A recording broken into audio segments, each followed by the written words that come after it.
antes de iniciarmos, vamos fazer uma pequena prece para que a gente peça nesse início proteção e a assistência aqui dos espíritos da casa.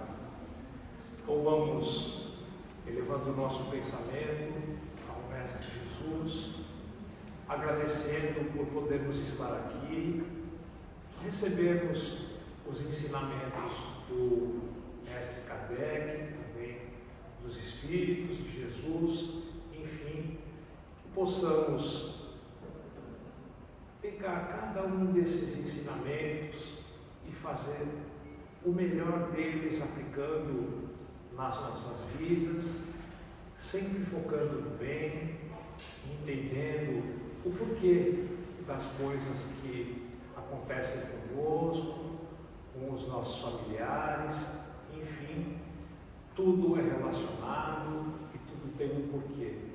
Cabe a nós irmos aprendendo, entendendo e sabendo também como agir da melhor forma para que possamos ter uma evolução mais calma, mais tranquila e sabermos cada passo para onde estamos indo.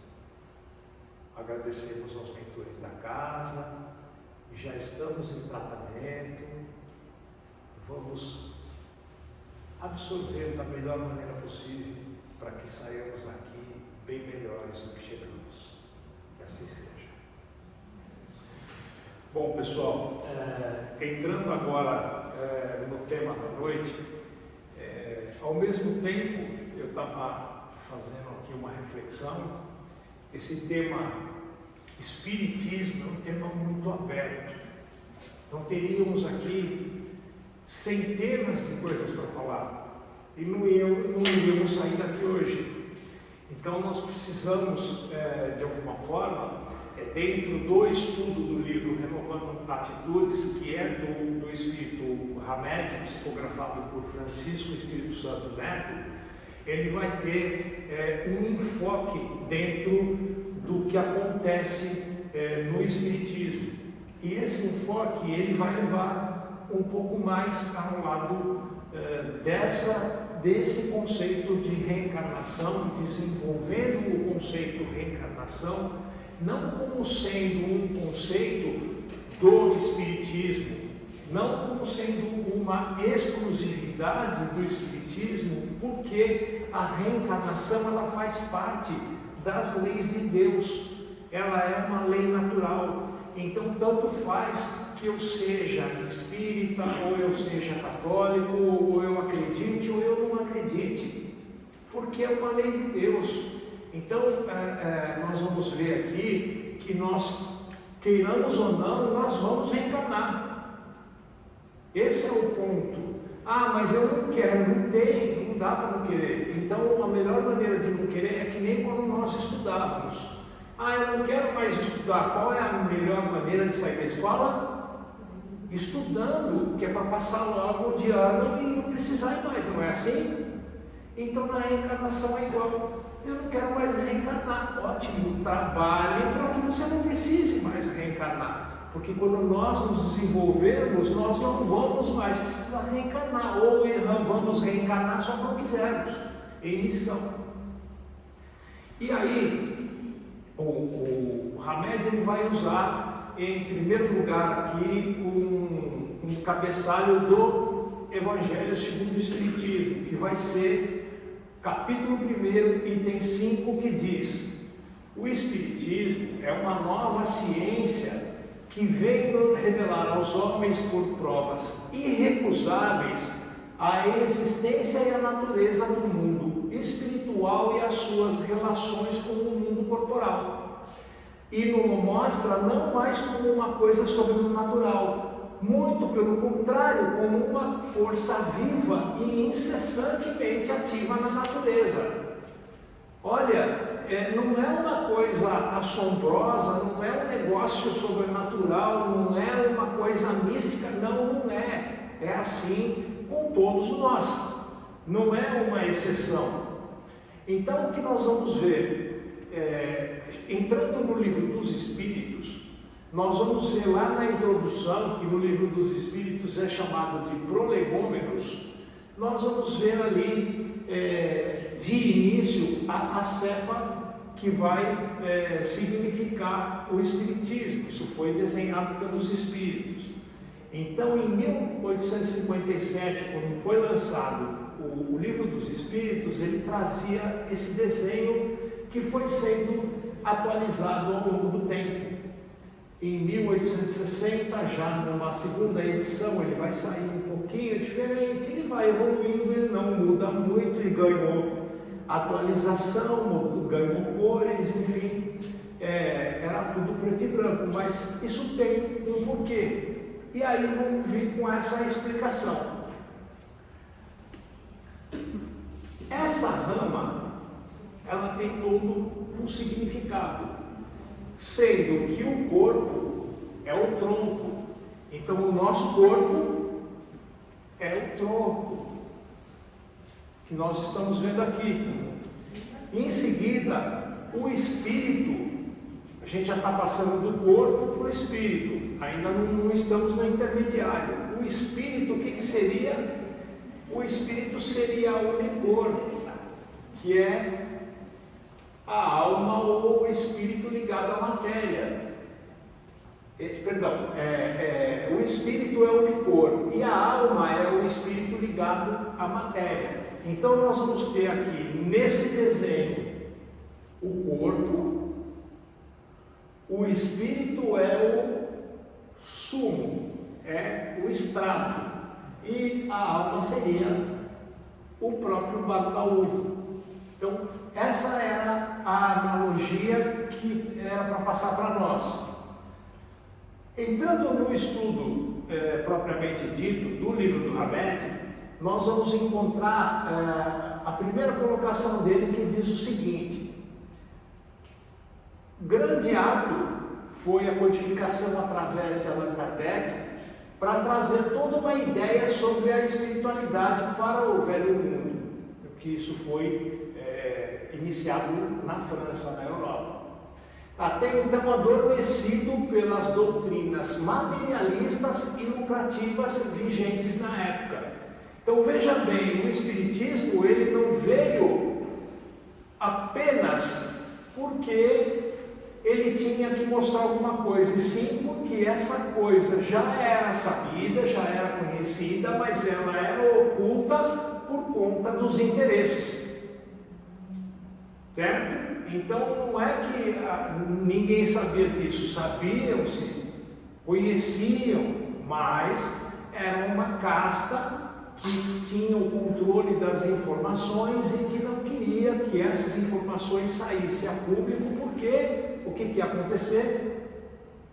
Eles não poderiam mais controlar as pessoas, não poderiam mais manipular as pessoas.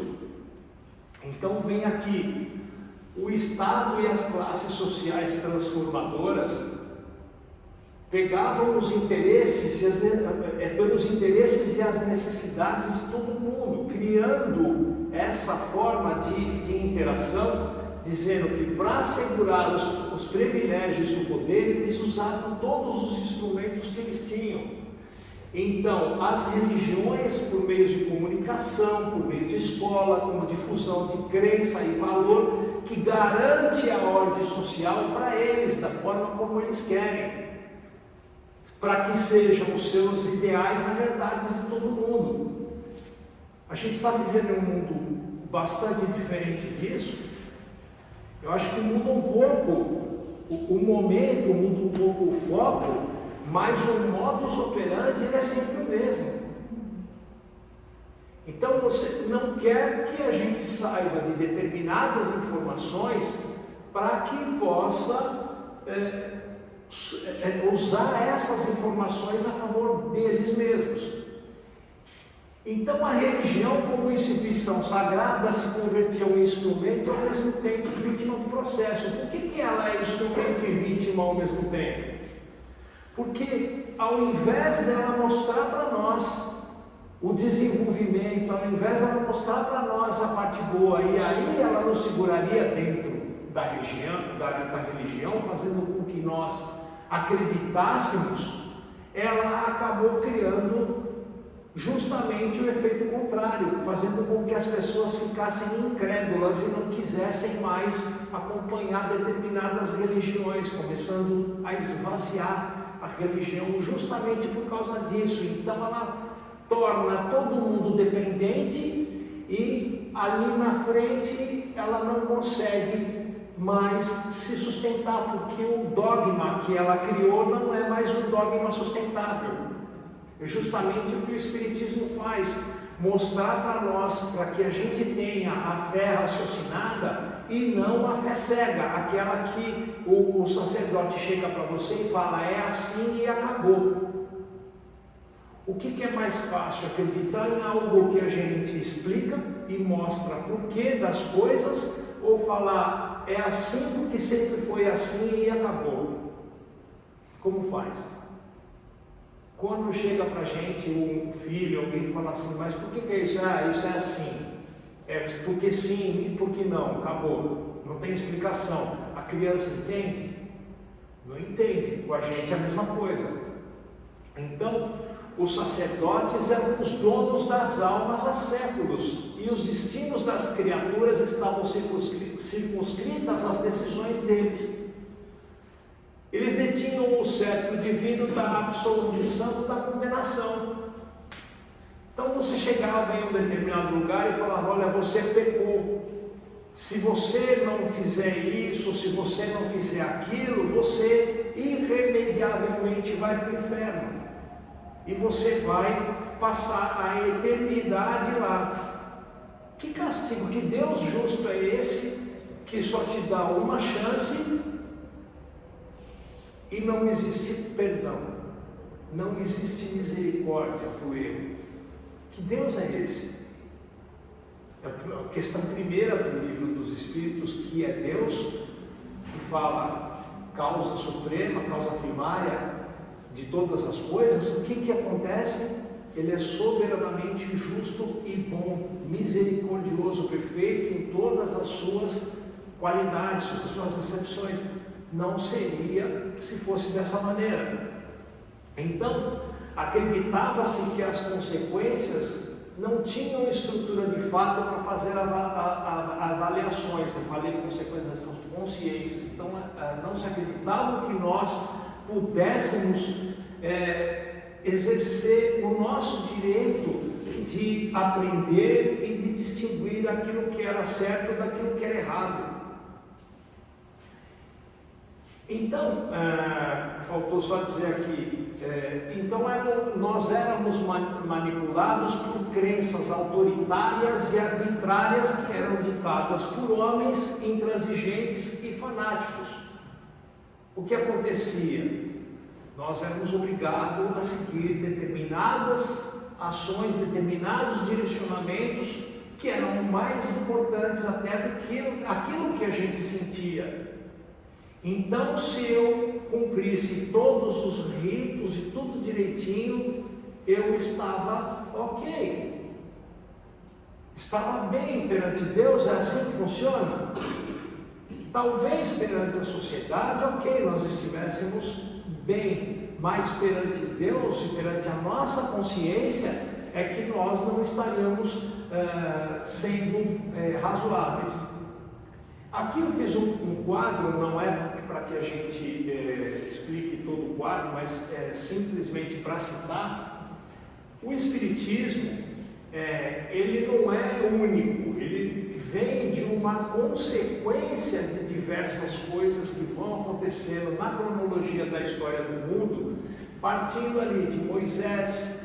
Akhenaton foi um faraó que acreditava em um Deus único, foi o primeiro monoteísta na questão do Egito. Vem aqui Moisés, Akhenaton, depois Sócrates e Platão já acreditavam em uma outra forma, mas eles falavam em palingenesia, que é na verdade a continuidade, a imortalidade da alma e a habitação de diversos corpos. Palingenesia é justamente isso. Então vem depois os essênios até a chegada de Jesus, que não precisamos nem falar que a maioria das pessoas já sabe, já conhece a história, e sempre a gente vai passando por uma questão de problemas de... o Sócrates ele vai cometer o suicídio levado a um caso extremo de que ele teria que negar aquilo que ele acreditava. Ele falou que não negaria. Então vai Jesus é levado à cruz, enfim, todos esses aqui tem uma coisa em comum: sempre foram tolhidos à força. Então a violência ela sempre teve dentro desses itens, e a gente vai dar o destaque aqui para esse item daqui de 553, que é o concílio da Igreja Católica. A gente já vai explicar por que o destaque vai para o concílio de 553.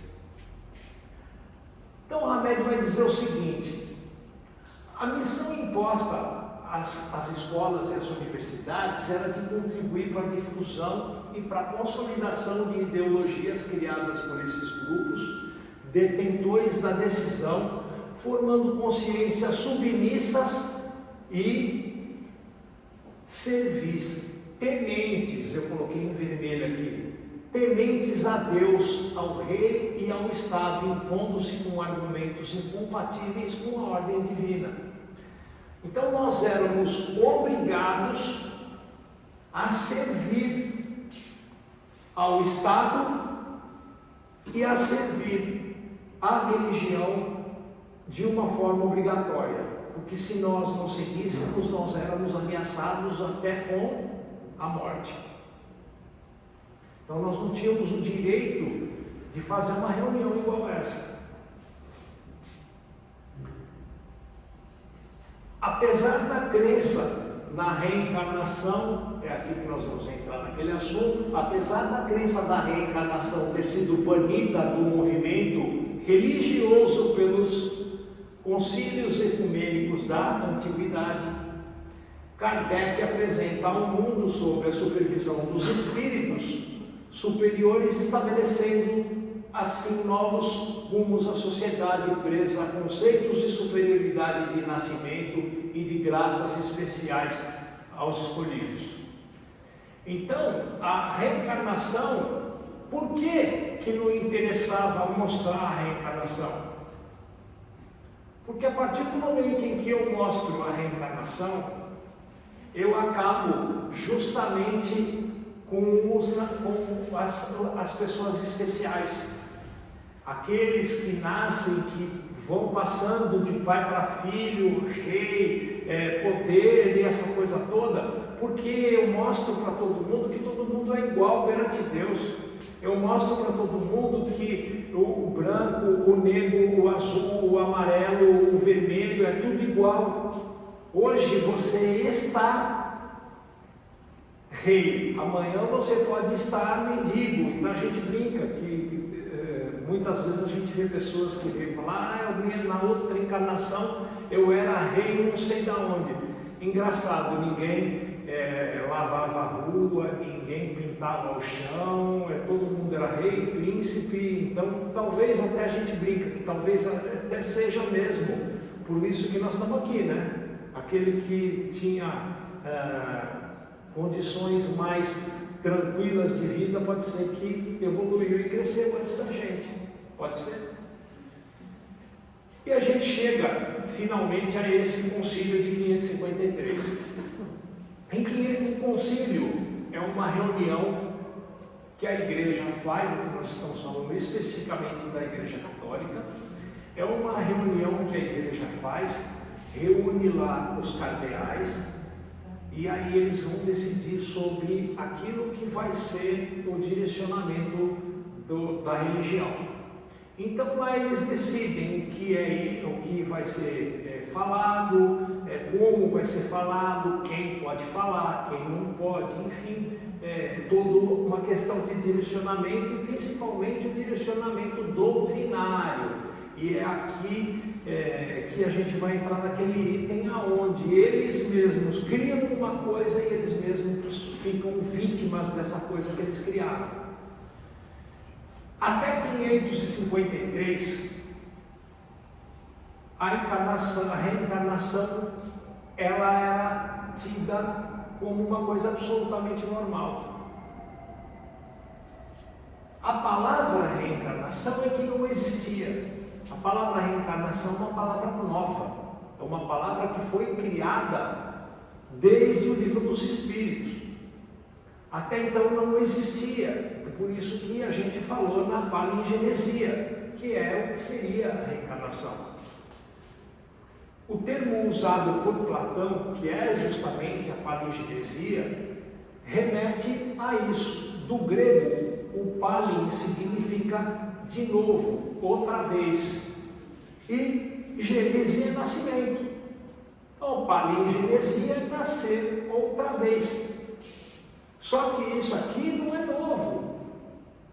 O Espiritismo não veio trazer isso daqui, ele veio divulgar isso daqui, ele veio abrir para todo mundo.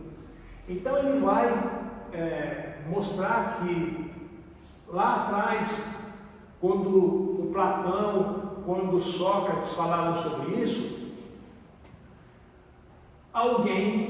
esse alguém chamado Orígenes, que viveu algum tempo depois deles, vai estar lá na base dessa história que aconteceu em 553 no Concílio de Constantinopla. A história começa 10 anos antes, com Justiniano e Teodora. Justiniano, ele era o imperador, ele era o rei do local. E ele vai se apaixonar por uma cortesã. A cortesã, naquela época, é o equivalente a que hoje a gente chamaria de garota de programa. Como a sociedade não admitisse uma coisa assim, e efetivamente ele vai se casar com a Teodora, e a Teodora, ela está incomodada com essa história da reencarnação, da imortalidade da alma. Então, eles vão fazer um édito, que é uma carta, recomendando para que a igreja, eles tinham uma relação muito boa com a igreja, com o Papa da época, e eles vão fazer esse édito, que é o tipo de um plebiscito no lugar, que é o tipo de um recolhimento de assinatura, alguma coisa assim, e vão fazer esse pedido. Lógico que juntamente com esse pedido ele vai oferecer algumas coisinhas, como algumas terras, algumas propriedades, algumas coisas que interessam a igreja. E aí, como na doutrina da reencarnação, que pressupõe a persistência do espírito, Justiniano e Teodora partem para a desestrutura da preexistência, como estariam automaticamente desestruturando a reencarnação. Então, eu parto do conceito que a imortalidade da alma não existe. Se a imortalidade da alma não existir, então a reencarnação, por consequência, não pode acontecer. Ok? Então é aí que eles vão trabalhar. Então, em 543, ele publica esse édito que expunha e condenava as ideias de Orígenes, que era reencarnacionista, sendo a pré-existência a principal delas. Então, em seguida, a publicação do édito, Justiniano determina ao patriarca Menas de Constantinopla que se convocasse um sínodo, convidando os bispos para que votassem no seu édito, condenando 10 anátemas deles constantes e atribuídos a Orígenes. E os anátemas? Como são esses anátemas? Os anátemas são as penas, os anátemas são as condenações. Então o anátema era condenar praticamente a pessoa à morte. E aí vai chegar lá, no final do Concílio de 553, vão ser editados 15 itens, são 15 leis da Igreja Católica, chamados cânones. E a pergunta que eu vou fazer antes de mostrar para vocês qual foi essa lei, qual foi o texto dessa lei: pode um decreto do homem revogar uma lei de Deus? Sim ou não? Não, né? Então vamos ver o que estava escrito no texto. O texto traduzido, esse é o texto em latim, logicamente coloquei pequeno aqui só para que a gente veja o texto original, mas ninguém vai ver em latim aqui. A principal cláusula ou anátema é a condenação da pré-existência, que em síntese é a seguinte: quem sustentar a mítica, está tratando aqui a reencarnação e a imortalidade da alma como mito. A mítica crença na preexistência da alma e a opinião consequentemente estranha de sua volta seja anátema. Anátema do dicionário quer dizer excomunhão, maldição, reprovação. Na íntegra, na íntegra, se alguém diz ou sustenta que as almas humanas preexistiram na condição de inteligências e de santos poderes, que tendo se enojado da contemplação divina, tendo se corrompido através disso, tendo se arrefecido no amor de Deus, elas foram por essa razão chamadas de almas, para o seu castigo mergulhadas em corpos, que ele seja anatematizado. Esse é um texto que está lá e vocês podem consultar. Vocês podem entrar lá na Wikipedia, é fácil de achar. Quero ver todos os concílios da Igreja Católica. Vocês vão achar lá. Vai achar lá o dia que foi declarado que Maria deu a luz virgem, o dia que Jesus foi declarado Deus. Jesus não é Deus. Deus é Deus, e Jesus é o governador espiritual do planeta Terra, que é completamente diferente. E aí, em tempos mais remotos, quem poderia questionar os sacerdotes? Quem faria isso? Quem em sã consciência poderia chegar lá e falar para o sacerdote: ah, isso aqui não é verdade? O que ia acontecer com a pessoa? Ia ser complicado. Então ele diz aqui, em tempos mais remotos ninguém ousava questionar os sacerdotes que pregavam tais doutrinas e não ficavam sabendo, a não ser excepcionalmente se os sacerdotes, se eles questionavam a si mesmos, porque muitos não emprestavam voz ao que pensavam, eles eram obrigados a falar o que pediam para que eles falassem. E os que faziam eram advertidos pelo senhor bispo. Os que insistiam eram excomungados e, em casos extremos, eles eram incinerados para que não falassem mais. Esse texto é de Emílio Corrêa de Miranda. A gente vai usar um pouco mais. Os livros eram queimados e as pessoas também eram queimadas. O céu era a promessa de recompensa eterna mediante uma obediência cega a ritos externos. Então foi aquilo que nós falamos. Se nós seguíssemos tudo direitinho, como deveria ser ao mando do sacerdote, então nós estaríamos livres, estaríamos indo ao céu e descansaríamos eternamente. Descansar eternamente, vamos combinar que não deve ser bom, né? Ficar o resto do tempo sem fazer absolutamente nada, anjinha tocando arpinha, não parece ser uma boa aposentadoria, né? Então, o inferno era a ameaça permanente, que era o lado oposto. Você só tinha duas chances: ou você vai para o céu ou você vai para o inferno. E a manipulação, logicamente, que acontece através do medo, colocando medo nas pessoas. Então a obediência é unida com a abjuração pública, que é aqui uma questão bem interessante da gente saber. A abjuração pública era o seguinte: vamos dizer que naquela época me pegaram lá falando na imortalidade da alma. Então eu era recolhido e eu era obrigado a declarar publicamente que eu estava errado, que eu mudava de ideia. Foi justamente o que Sócrates não quis fazer. Abjura, isso é abjuração. Abjura, porque se você não abjurar, você vai ser condenado, você vai ser excomungado. E aí a pessoa, muitas vezes, que cedia e abjurava, ganhava uma cruz vermelha que era colocada na roupa. Ele era obrigado a sair com aquela cruz vermelha bordada na roupa.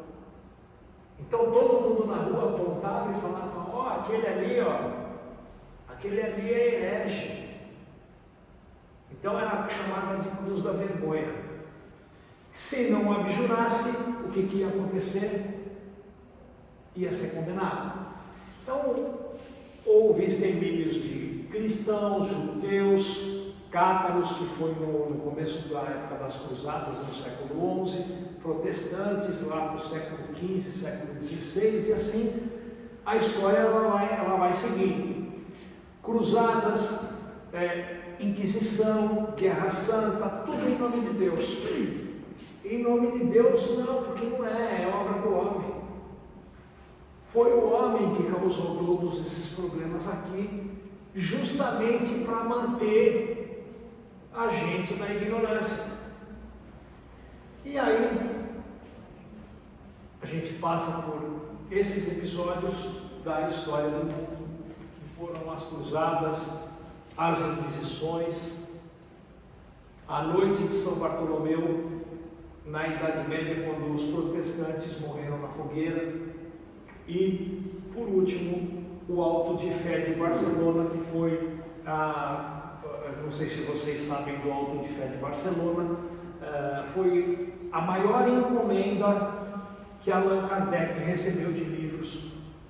Logo após ter lançado o segundo livro dele, que foi o Livro dos Médiuns, 2 anos depois do lançamento do Livro dos Espíritos, eles embarcaram para a Espanha cerca de 300 livros, que naquela época era uma quantidade considerada, uma quantidade grande de livros. Então, da França para a Espanha, vai para Barcelona 300 livros, e os cardeais, os bispos da Igreja Católica confiscam esses livros e vão queimar os livros em praça pública.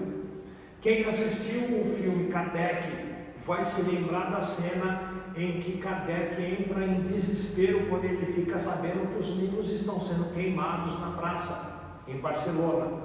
E aí os espíritos comunicam dizendo: olha, não se preocupe, essa é a maior propaganda que o espiritismo poderia receber. E depois daquele episódio, todo mundo queria saber o que tinha naqueles livros que foram queimados. E muita gente conheceu o espiritismo por causa justamente do adversário dele que queimou os livros.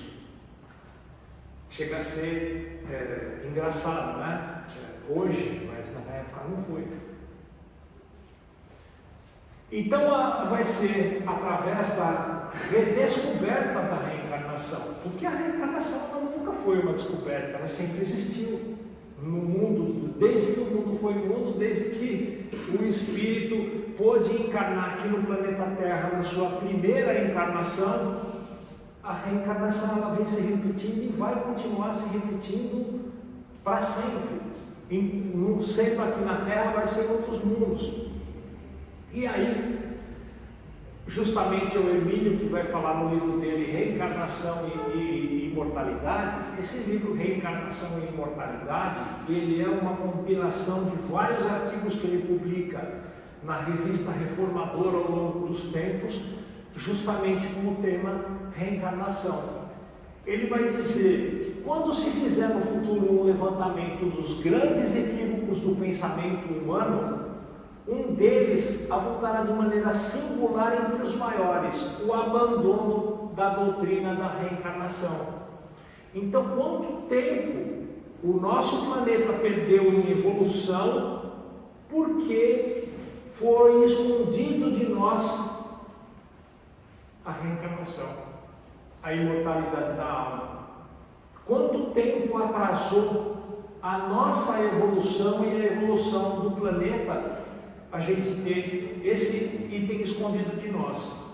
Então ele vai dizer: creio não exagerar ao dizer que larga parte das mazelas que assola a civilização moderna se deve ao desconhecimento dessa ideia tão simples e tão importante de consequências morais para todo ser humano.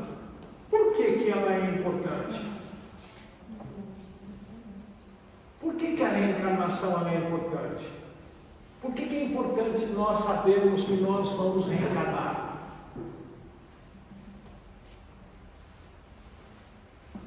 O outro conceito que anda de bracinho dado com a reencarnação não é ação e reação? Então nós sabemos que tudo aquilo que nós fazemos tem a tendência de retornar para nós. Algumas vão retornar mais rapidamente e outras podem demorar um pouco mais para retornar, porque aí vai existir também a questão do espaço e do tempo.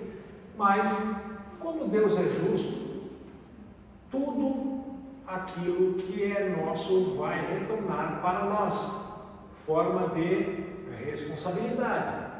O que eu faço de bom vai retornar para mim coisas boas. Aquilo que eu faço que não é bom vai retornar para mim o quê? Vai retornar para mim dívidas, não culpa, não castigo, mas dívidas nas quais a gente pode sanar, ou pelo amor ou pela dor.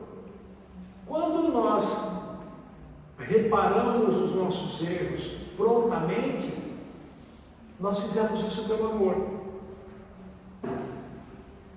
E não necessariamente o que eu fiz para uma pessoa, aquela pessoa tem que fazer para mim. Então o problema não é entre eu e o outro somente. Às vezes, questões familiares, a gente precisa sim se reconciliar com os familiares, mas não necessariamente eu faço o mal para uma pessoa e depois eu tenho que fazer o bem para ela.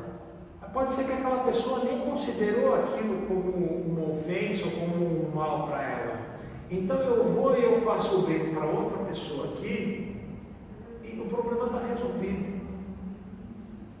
E a outra segue em frente, você segue em frente aqui, e o outro que se beneficiou de alguma coisa vai passar essa benesse para outra pessoa, e as coisas vão se multiplicando.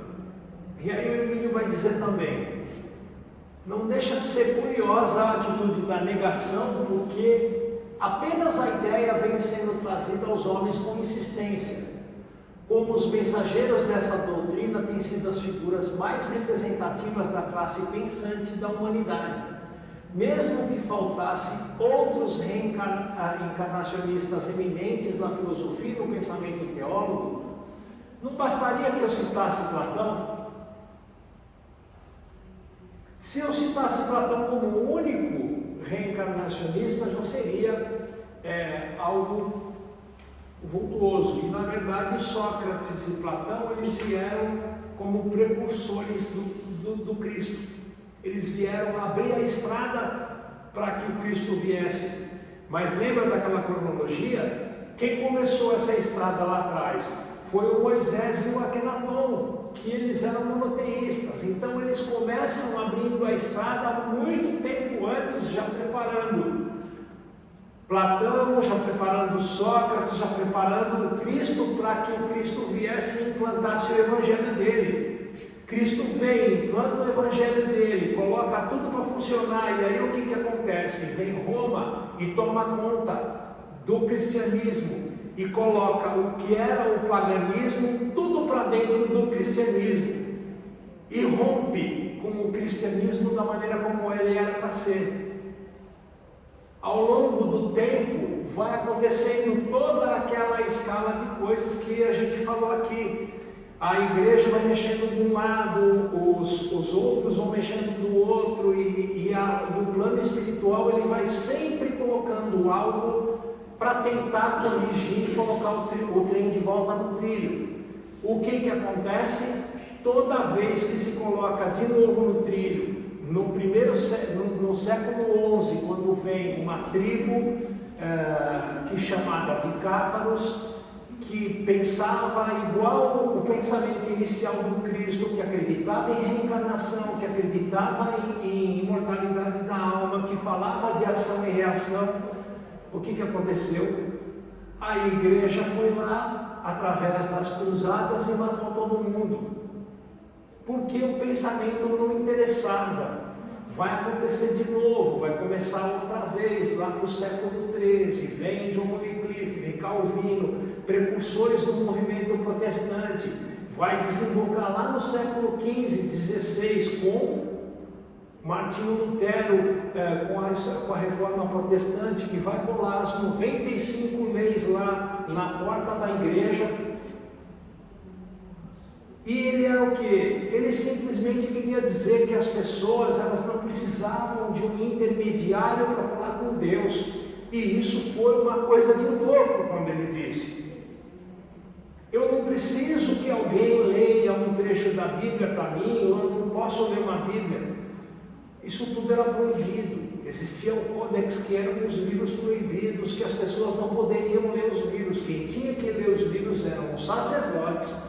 As mulheres, elas eram proibidas de ter qualquer cargo, elas eram proibidas de trabalhar, elas eram proibidas até de saber ler.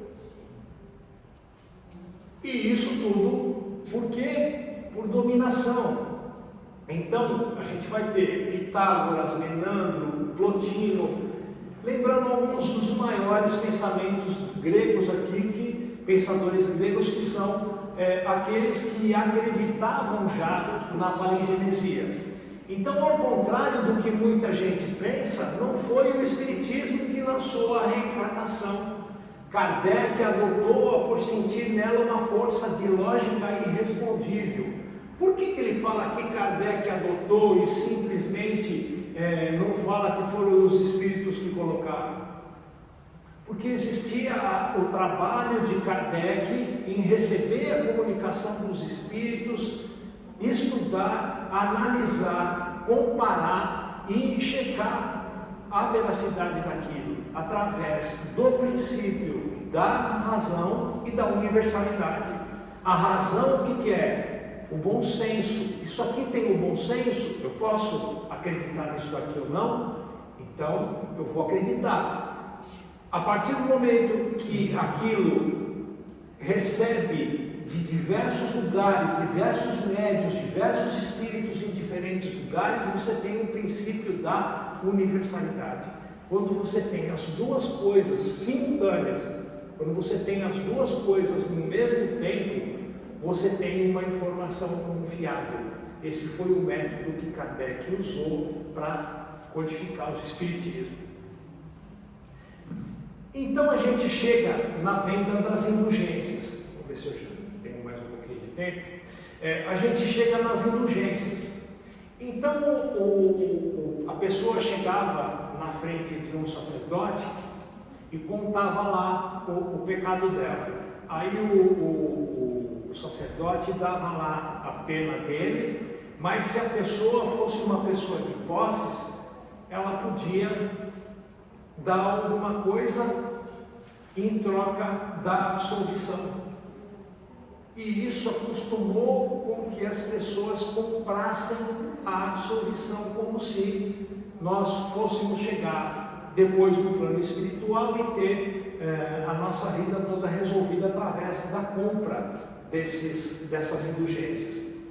Então, a igreja da época costumava dizer que algumas pessoas possuíam mais méritos do que tinham necessidade, e ela vai pegar esse mérito extra da outra pessoa e vender para quem tem mais pecado, constituindo um comércio e iniciando aqui o que a gente conhece hoje no mercado como mercado futuro. Foi a igreja que começou. Aí Kardec vai dizer, Hamed vai dizer, os preconceitos de classe social, a partir da crença na reencarnação e a partir do entendimento da reencarnação, por sexo vão cair por terra, já que nessa roda de reencarnações nós podemos trocar de lugar. Então a gente pode reencarnar como homem, como mulher, a gente pode reencarnar como negro, como branco, como, enfim, qualquer posição, pobre, rico. E por que no mundo tem mais pobre do que rico? Porque quando nós fazemos o nosso planejamento reencarnatório, nós vamos levar em conta as experiências que a gente precisa passar. O que é mais fácil? Nós vencemos a nossa experiência sendo rico ou sendo pobre? Não tinha aquela passagem no Evangelho que falava que é mais fácil um camelo passar no buraco da agulha do que um rico chegar no reino dos céus? Só que quando nós estamos no plano espiritual, a gente sabe disso, e a gente entende isso, então a gente pede para reencarnar pobre, não rico. Quando a gente reencarna com possibilidades, quando reencarna com riqueza, nós temos aí uma responsabilidade muito maior a assumir em relação à sociedade. Então a chance de errarmos é muito maior do que sendo pobre. Por isso que no mundo tem muito mais pobre do que rico. Só que quando a gente chega aqui, nós não lembramos do que a gente pediu e a gente reclama. Aí quando a gente reclama, a situação ela melhora ou piora? Piora. Por quê? Porque às vezes nós precisamos passar por essa provinha, mas quando nós reclamamos, reclamar duas vezes. Quando nós reclamamos, nós repetimos a experiência. Eu não tenho não sei o que, não vai ter mais. Eu não tenho não sei o que, não vai ter mais. Por que a pessoa que tem e agradece consegue mais? Porque nós acreditamos em Deus. Então quando nós agradecemos aquilo que a gente tem e não pedimos aquilo que a gente não tem, nós vamos receber mais daquilo que a gente já tem. A quem tem, mais será dado. A quem não tem, o pouco que tem, o que vai acontecer? Vai ser retirado. Por isso que a maior oração que nós podemos fazer, a melhor, é agradecer. Seguindo, rompendo com os costumes medievais e os valores convencionais e a superstição arraigados desde muito tempo de maturidade psicológica, a compreensão da verdadeira natureza do homem, a percepção de que o seu destino é fruto das suas escolhas. Com o que eu decido hoje vai ter reflexo no meu amanhã, assim como aquilo que eu decidi no dia de ontem está refletindo hoje. Então muitas vezes a gente não dá tempo. Eu estou fazendo as coisas tudo bem, eu estou fazendo tudo certinho, mas a minha vida não vai para frente. Quem falou? Então nós estamos sempre no lugar certo, na hora certa, com o que a gente precisa. Deus é o maior provedor e sabe daquilo que nós necessitamos. Então vai ter uma conversa, aqui com o Mehmet Ali, que foi um pachá no Antigo Egito. Isso está na Revista Espírita de 1858. Eu separei algumas perguntas porque são as que mais interessam para o nosso tema. Kardec vai perguntar para ele: os sacerdotes do Antigo Egito tinham conhecimento da doutrina espírita? Olha a resposta. Era a deles. Eles recebiam manifestações? Sim, recebiam. As manifestações que obtinham os sacerdotes egípcios tinham a mesma fonte das que Moisés obtinha? Sim, Moisés aprendeu com eles. E aí, por que as manifestações de Moisés eram mais poderosas do que as dos sacerdotes egípcios? Olha que resposta maravilhosa. Moisés queria revelar, ele queria falar para todo mundo, só que não queriam deixar. E nós estamos aqui 3.600 anos depois de Moisés falando disso. Olha quanto tempo se passou.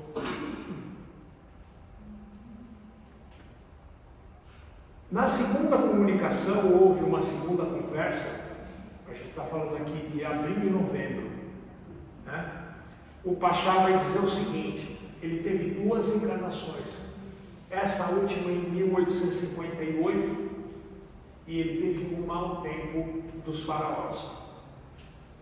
Uma vez que foste sacerdotes nessa época, gostaria de nos dizer alguma coisa da religião dos antigos egípcios? Qual era a crença do povo com respeito à divindade? Corrompidos, eles acreditavam que os seus sacerdotes eram deuses e para eles se mantinham curvados. Esse era o objetivo, manter o povo curvado a eles. E aí o que pensavam do estado da alma depois da morte? O povo acreditava naquilo que os sacerdotes falavam, porque eles não tinham outra fonte além do que o sacerdote falava. Os sacerdotes, sob o duplo ponto de vista de Deus e da alma, tinham as ideias mais sadias que o povo? Sim, tinham a luz nas mãos e ocultavam aos outros. Esse é o ponto sempre central da coisa. Os grandes do Estado partilhavam as crenças do povo ou dos sacerdotes? Entre os dois. Estavam sempre voando para o lado aonde ia o vento, aonde interessava. E aí ele vai dizer assim, nessa pergunta: a iniciação dos mistérios que se faziam no Egito com práticas tão rigorosas quanto na Grécia, elas eram mais rigorosas. E com qual objetivo impunha-se aos iniciados condições tão difíceis de serem cumpridas? Para não ser senão almas superiores, aqueles que sabiam se calar. Então, para eles, as almas superiores eram aqueles que não iam contar para o povo aquilo que eles sabiam, aquilo que era o domínio do conhecimento, aquilo que era o domínio da ciência e que eles sabiam. Só que eles queriam controlar o povo e por isso eles não falavam. Então o ensino dado nos mistérios tinha por objetivo unicamente a revelação de coisas extra-humanas, ou ali também se ensinavam os preceitos da moral e do amor ao próximo? Tudo isso era bem corrompido.